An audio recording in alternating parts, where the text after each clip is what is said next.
আসসালামু আলাইকুম, আশা করি আপনারা সবাই ভালো আছেন। তো আজকের ভিডিওটা হচ্ছে আলীর হায়দারি হাক, এটা আপনারা বুঝতেই পারতেছেন। এই আলীর হায়দারি হাক দ্বারা আপনারা যে কোনো শরীর বন করে নিতে পারবেন, বাড়ি বন করে নিতে পারবেন, মানে এটাতে অনেক কাজ আপনারা করতে পারবেন। এটা বাড়ি বন শরীর বনের ক্ষেত্রে অনেক পাওয়ারফুল কাজ করে। তো যাই হোক, তার আগে কিছু কথা বলে নিই। কথাটা হচ্ছে যে আমার কাছ থেকে এক ভাই একটা হার নিয়েছে জারোজের। তো উনি হার নিয়ে অনেক খুশি হয়েছে। হ্যাঁ, খুশি হওয়ার পরে মনে করেন উনি আমার যে দাম দরের মধ্যে ছিল, মানে তাকে দিছি দামের মধ্যে, তার থেকে উনি খুশি হয়ে এখন আরও বেশি দিছে। উনি রেজাল্ট পাইছে এবং কাজকর্ম করতেওছে। আরেক ভাই আমাকে কমেন্টের মাধ্যমে বলছে যে ভাই, আপনার কাছ থেকে হার নিয়ে আমার অনেক উপকার হয়েছে, হার দিয়ে আমি এখন কাজ টাজ করতে পারতেছি। যারা আসলে বিশ্বাস করেন না তাদেরকে আর কি বলবো, কারণ আপনারা একটা কথা মনে রাখবেন, বিশ্বাসে ছাড়া আল্লাহকেও পাওয়া মুশকিল। আল্লাহকে কোনোদিন দেখেন নাই অথচ বিশ্বাস করেন। ঠিক তেমনি এইসব জিনিস ভাই বিশ্বাসের উপরে, সব একিনের উপরে।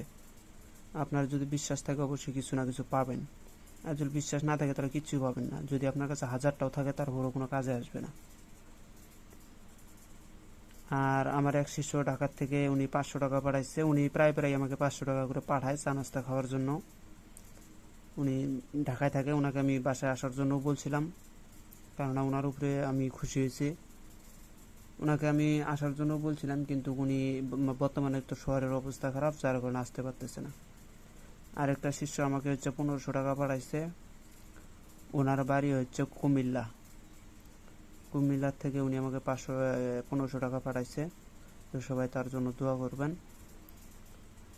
তো যাই হোক, আজকের যে ভিডিওটা বানাইতেছি এটা হচ্ছে আলীর হায়দারি হাক। আমি সম্পূর্ণ পড়ে শুনাইতেছি, আপনারা শুনবেন। বিসমিল্লাহ। ওয়া মালাকুল মান্নান সুলতান বোরহান ভেজা কুল্লে তুফান তুফান তুফান ওয়া হাফিজ ওয়া ফাত্তাহু ইয়া আলী ইয়া আলী ইয়া আলী মালিক ইয়াউমিদ্দিন ইয়াকা নাবুদু ইয়াকা নাস্তাইন ভেজে আলী শেরমাল জুলফিকার আছে সেটা পাশে ফের মার সেটা দূর কর লা ইলাহা ইল্লাল্লাহু লা ইলাহা ইল্লাল্লাহু মারদাক্কা সামাল আলাম তারা কাইফা ফাআলা রাব্বুকা বিআসহাবিল ফিল। এবারে চারিদিকে লাগেজ কিল বিসমিল্লাহি আল্লাহু আকবার আলাম ইয়াজআল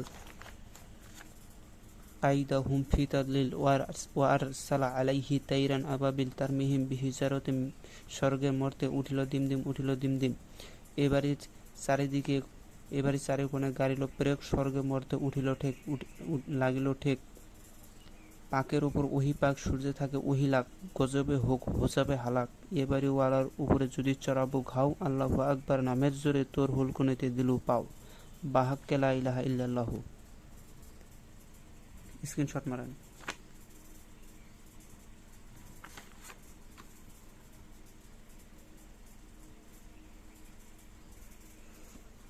এটা দিয়ে আপনার শরীর বন করতে পারবেন, বাড়ি বন করতে পারবেন। এমন কোনো জিনপুরির ক্ষমতা নাই যে আপনার এই বন কাটাইয়া চলে যেতে পারে। এটা হচ্ছে আলীর হায়দারি হাক, অন্য কিছু না। পৃথিবীর বুকে আলীক দেখে শয়তান ডরাইছে, তাহলে হিসাব করে দেখেন যে আলীটা কে। একটা ছোট্ট একটা কাহিনী বলি। সে কাহিনীটা হচ্ছে যে আলী একদিন মসজিদের বারান্দায় ঘুমাসতেছিল। আসলে তারা ঘুমাসে না, তারা মানে ঘুমের ভানে গভীরভাবে আল্লাহর লীলায় মগ্ন থাকে তারা। তো যাই হোক, মাওলা আলী একদিন মসজিদের বারান্দায় শুয়ে রয়েছিল। আর এমন টাইমে মুসল্লিরা মসজিদের ভিতরে নামাজ পড়তেছে। আর ঠিক ওই টাইমেই শয়তান আইসা মসজিদের দরজার সামনে এসে দাঁড়ায় রয়েছে, ভিতরে যাইতে পারতেছে না। তখন নবীজি এসে দেখলো যে শয়তান ওখানে অনেকক্ষণ থেকে দাঁড়ায় আছে, কিন্তু ভিতরে যেতে পারতেছে না। তখন নবীজি সেই শয়তানকে জিজ্ঞাসা করলো যে এখানে দাঁড়ায় রয়েছে কেন। বলে নবীজি, আমি একটু ভিতরে যাইতে চাইছিলাম, আমি একটু মুসল্লিদের পরীক্ষা করতে চাইছিলাম, কিন্তু মূলত এই মাওলা আলী এখানে শুয়ে রয়েছে দেখে আমি যাইতে পারতেছি না। পরে বলল যে তুমি মাওলা আলীকে দেখে এত ভয় পাও কেন? বললেন না, এই মাওলা আলী একদিন আমাকে ধরে বন্যার ভিতরে আটক করে রাখছিল, আমার বাইরে আর কোনো ক্ষমতা ছিল না। ওই দিন তার কাছে মাপ টাপ চাইয়া আমি বাইরে হয়েছিলাম। উনি বলছিল যে ওনার সামনে যেন কোনো দিন না পড়ি, এই জন্য করে আমি আর ভিতরে যাইতে পারতেছি না। তো যাই হোক, এটা অনেক বড় হিস্ট্রি, শর্টকাট বললাম। তো এই ছিল মাওলা আলী হায়দ্রি হাট। আর যদি কারো চ্যানেলে হার প্রয়োজন হয় অবশ্যই আমার সাথে যোগাযোগ করবেন। তো সবাই ভালো থাকবেন, খোদা হাফেজ, আসসালামু আলাইকুম।